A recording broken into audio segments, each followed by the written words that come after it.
Hello students, आज हम आपको पढ़ाएंगे त्रिकोणमिति। त्रिकोणमिति में बिल्कुल कॉन्सेप्ट के साथ, जैसे कि त्रिकोणमिति में कोई भी आपको वैल्यू निकालनी होती है, अनुपात निकालने होते हैं, तो इसमें हम एक बनाते हैं समकोण त्रिभुज।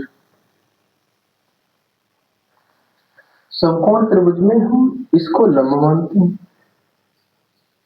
इसको कर्ण मानते हैं और इसको क्या मानते हैं, आधार।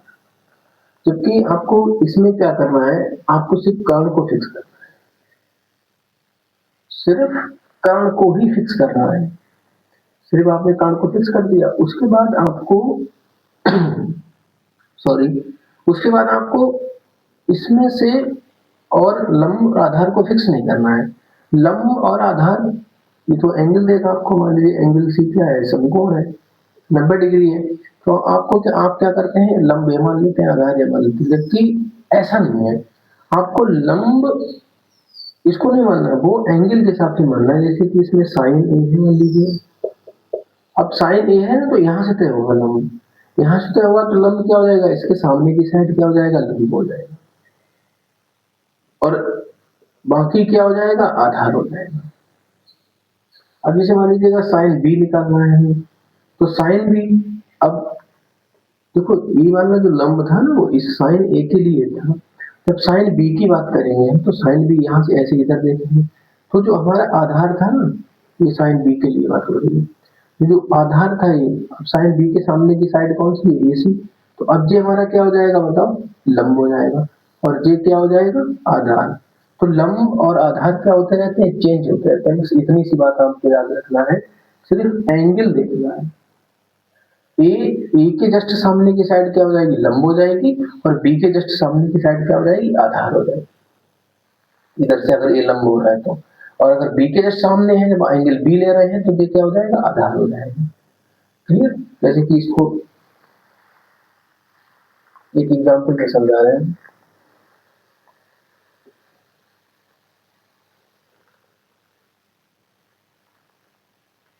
जैसे कि हमने क्वेश्चन लिया, tan ए की वैल्यू है 1/√3 और ट्रायंगल ABC, ये आपकी बुक का क्वेश्चन है, और एंगल बी जो है वो समकोण है। ठीक है, आप क्या करेंगे, आप इसमें ट्रायंगल बनाएंगे,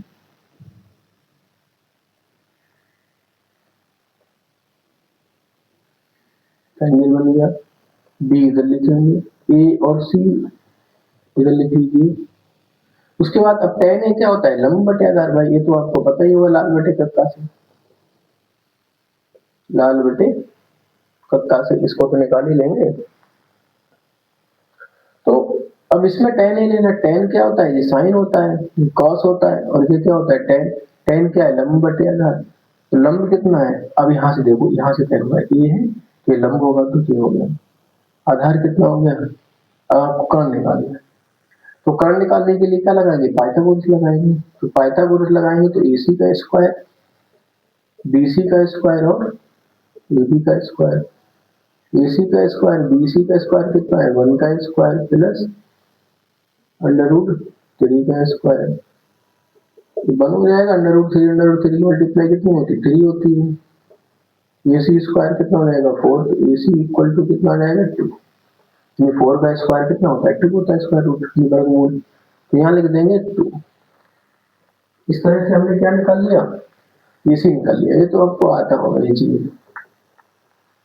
अब इसे मान लीजिएगा, इसमें हमें वैल्यू निकालनी है, साइन A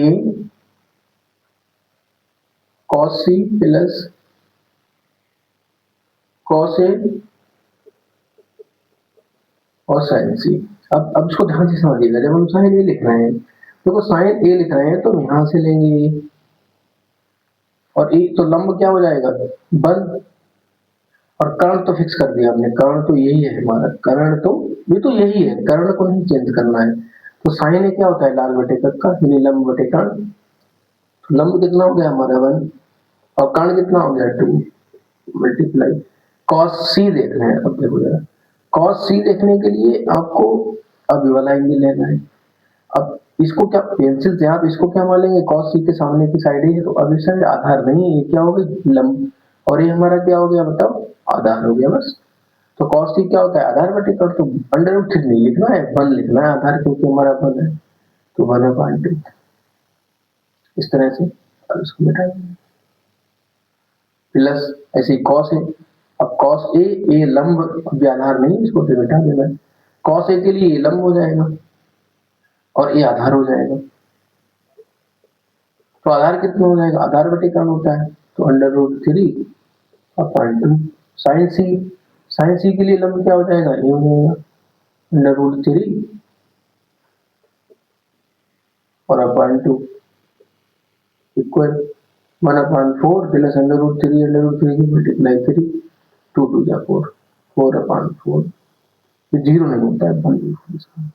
तो इस तरह से आप आपके जितने भी क्वेश्चन है, आप इस कॉन्सेप्ट को लगा करके सारे क्वेश्चन कर सकते हैं। अरे चाहे tan c पूछे, चाहे cot c पूछे, चाहे tan b पूछे, आप आसानी से क्या कर सकते हैं, निकाल सकते हैं, इसमें कोई दिक्कत नहीं होनी चाहिए। नेक्स्ट क्वेश्चन हम कराते हैं, ये बस इसी कॉन्सेप्ट पे जितने भी क्वेश्चन है आप घर पे प्रैक्टिस करिएगा, इसकी बैठ के कम से कम 10-15 क्वेश्चन इसकी कर लीजिएगा। इसका क्या आप, अब उसमें क्या है, आपको बस लंब और आधार का ध्यान रखना, कर्ण को फिक्स कर देना है। जैसे कि हम नेक्स्ट क्वेश्चन करा रहे हैं, इसमें ट्राइंगल, यहाँ लिखा है इसने PQR, Q समकोण है और PR प्लस QR 25 है और PQ की वैल्यू है 5। आपसे पूछ रहा है साइन की, तो ये पूछे वो तो आप निकाल ही लेंगे, इसको ध्यान से समझिए। अब हमने इसमें ट्रायंगल बनाया,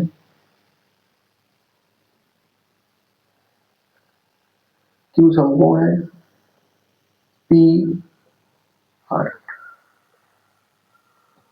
अब इसमें तो मैं PQ दिया है, PQ कितना है 5 है, आप पाइथागोरस लगाओ इसमें, तो इसमें आप पाइथागोरस लगाएंगे तो पाइथागोरस क्या हो जाएगा, PR का square is equal to PQ का स्क्वायर प्लस QR का स्क्वायर।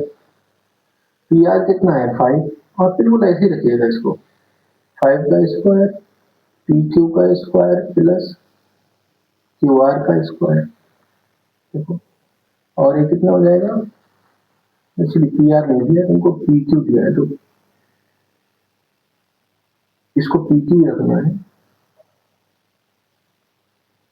इसको PR ही रखना है, वैल्यू गलत कर दी मैंने, PQ दिया है ना यार, देखो PQ 5 दिया है, तो 5 का स्क्वायर, तो PR square plus 25 plus QR का स्क्वायर, QR को इधर ले आइएगा, तो PR square minus QR square is equal to 25। अच्छा, इसमें लगा देंगे हम a square minus b square का फार्मूला।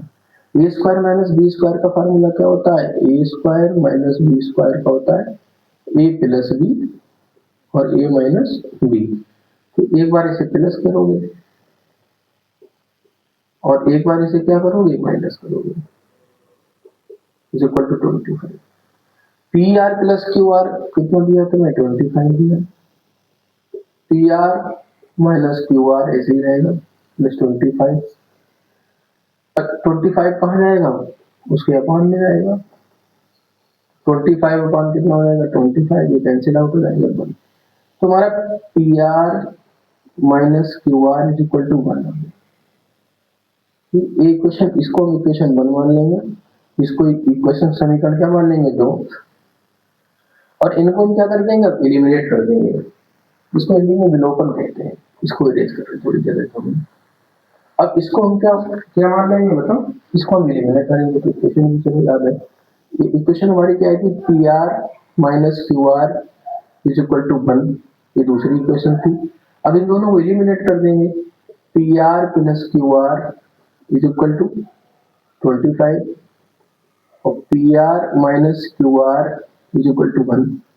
एलिमिनेट करेंगे तो यहाँ से QR कट जाएगा, PR कितना हो जाएगा 2PR, ये 26 हो जाएगा, तो PR की वैल्यू कितनी हो जाएगी 26 अपॉन 2 30 हो जाएगी, तो PR हमारा कितना निकल आया 30, ये PR की वैल्यू निकाली। इसी प्रकार से आप पी आर की वैल्यू किसमें भर देंगे, इसी क्वेश्चन में भर दो।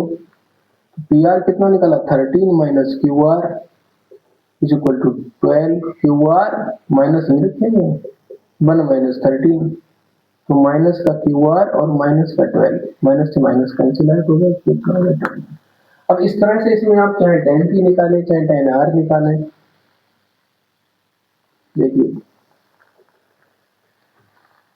जैसे हमें sin p चाहिए था इसमें, तो sin p निकाल देंगे हम देखो p है, इसको हम मानेंगे लंबवतीकरण होता है 12/13 कितने दे देंगे इसमें। तो मान लीजिए हमें sin r निकालना हो, तो r ये लंब ये होता है, तो 5/13 हो जाएगा। अरे भाई sin जब r निकाला तो इसके सामने की साइड को लंब रखना है और टर्न को फिक्स कर देना, सीधी सी बात है। अंडरस्टैंड? तो ये समझ में आया होगा, उम्मीद करता हूँ। Next question.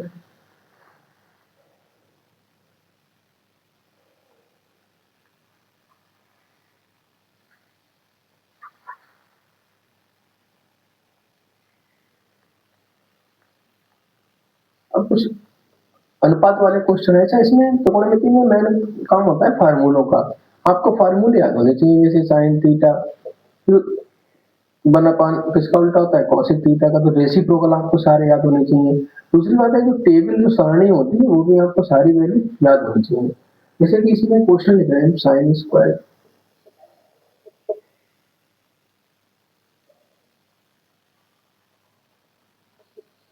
To cos square 45 minus 1 cos theta. ठीक है, इसमें आपसे थीटा की क्या पूछ रहा है, वैल्यू पूछ रहा है, तो आप क्या करेंगे इसमें, कुछ नहीं करेंगे। आप क्या करेंगे 2 और cos 45 यानी cos 45 की कितनी होती है 1/√2 होती है वैल्यू, इसका क्या लगा दिया स्क्वायर माइनस 1 ऐसे ही लिख दिया, cos थीटा ऐसे ही ले लेना। ठीक है, तो 2 1 का स्क्वायर करोगे 1 ही हो जाएगा, √2 की 2 बार मल्टीप्लाई करोगे 2 हो जाएगा, माइनस 1 अपॉन में क्या हो जाएगा cos थीटा, ये 2 से 2 क्या हो जाएगा कैंसिल आउट हो जाएगा, 1 माइनस 1 इज इक्वल टू क्या हो गया बताओ cos थीटा, और 1/1 क्या हो गया 0, तो cos थीटा। अच्छा 0 किसकी वैल्यू होती है, cos 0 cos 90 की वैल्यू होती है, हो जाएगा cos थीटा, cos से cos कैंसिल आउट हो जाएगा, थीटा की वैल्यू कितनी आ जाएगी बताओ। तो इस तरह से भी आप क्या कर सकते हैं, इसको निकाल सकते हैं, यानी थीटा की वैल्यू कितनी आप निकाल सकते हैं बताओ 90 डिग्री। तो इस टाइप के क्वेश्चन में क्या करना है आपको, इस टाइप के क्वेश्चन में आपको बस वैल्यू पता होनी चाहिए, सारणी की वैल्यू पता होनी चाहिए। जैसे कि नेक्स्ट क्वेश्चन क्या होते हैं, आपको जो कॉन्सेप्ट वाले क्वेश्चन है, जिन कॉन्सेप्ट पे अब कहने को तो कितने भी क्वेश्चन करा दो, बट आपको कॉन्सेप्ट समझ में आना चाहिए। अरे वैल्यू तो चेंज करेगा और क्या करेगा, tan a प्लस बी कितना है √3 और tan a माइनस बी 1/√3। आप प्रैक्टिस कर लीजिए घर पे। देखिए अब इसमें ऐसे ही करेंगे इसको, tan a प्लस बी, अभी आपको वैल्यू पता होनी चाहिए बस, और कुछ नहीं कर सकते। ये कितना हो जाएगा tan 60, ये फिट गया, तो a plus B is equal to कितना आ गया 60 डिग्री, इसको इक्वेशन नंबर 1 दे दो। इसी प्रकार से इसे कर लीजिएगा tan, इससे भी क्वेश्चन पूछा जाता है, ये पूछा गया था सीबीएसई बोर्ड में, tan 30, ये कट गया, a माइनस बी कितना आ गया 30 आ गया, इसको इक्वेशन क्या मान लेंगे 2। समीकरण 1 समीकरण 2 को क्या करो विलोप कर दो, विलोपन विधि से कर दो, तो a plus B is equal to कितना हो गया 60 degree, a minus B is equal to 30 degree, बराबर होता है a प्लस बी बराबर 60 बोल रहा हूँ। ठीक है, थोड़ा इंग्लिश, इसलिए मैं सीबीएसई बोर्ड पढ़ाता हूँ तो थोड़ी बहुत अगर इंग्लिश है तो कोई दिक्कत नहीं, त्रिकोणमिति तो वैसे भी सब इंग्लिश में होती है, और यूपी बोर्ड वालों की इंग्लिश बहुत अच्छी होती है, तो सिर्फ कहने की बात होती है कि मैं यूपी बोर्ड से हूँ। ठीक है, सीबीएसई बोर्ड वालों आपकी बराबर है। देखो इसको एलिमिनेट कर दो, एक कट गया, तो 2a इज इक्वल टू कितना हो गया 90 डिग्री हो गया, और a इज इक्वल टू, बस आपको मैथ आनी चाहिए। मैथ में थोड़ा होता है कि आप सीबीएसई बोर्ड के हैं या यूपी बोर्ड के हैं, ये कोई नहीं माने, मैं क्वेश्चन तो वही है ना भाई, 2 2 जा तो 4 ही रहता है, चाहे 2 2 जा बोलो 4, चाहे 2 2 4 बोलो, उसे थोड़ा आप बदल देंगे। तो a इज इक्वल टू कितना हो जाएगा बताओ 45 डिग्री। a की वैल्यू किसमें भर दो, किसी एक में भर दो इक्वेशन में, इक्वेशन 1 में भर दो, फ्रॉम इक्वेशन 1 ए तो 45 है तुम्हारा, plus B is equal to 60 degree, तो बी इज इक्वल टू कितना हो जाएगा 60 माइनस 45, ये 15 डिग्री हो जाएगा। एक आंसर हम पहले आ गया, ए और बी की वैल्यू इस तरह से हम निकाल सकते हैं। इसमें मैंने क्या किया, tan a plus B, tan under root theta. एक बात यहाँ पे समझनी है कि अगर मान लीजिए 1 लिखा है तो 1 की जगह पे हम sin 90 लिख सकते हैं, ठीक है, क्योंकि sin 90 भी 1 होता है। अगर 1 लिखा है तो उसकी जगह पे हम cos 0 भी लिख सकते हैं। ये तो हम अपने अपने हिसाब से लिखेंगे ना, हमें जो एलएचएस में दिया होगा उस हिसाब से लिखेंगे। नहीं समझ रहे हैं तो इसको बस समझिएगा।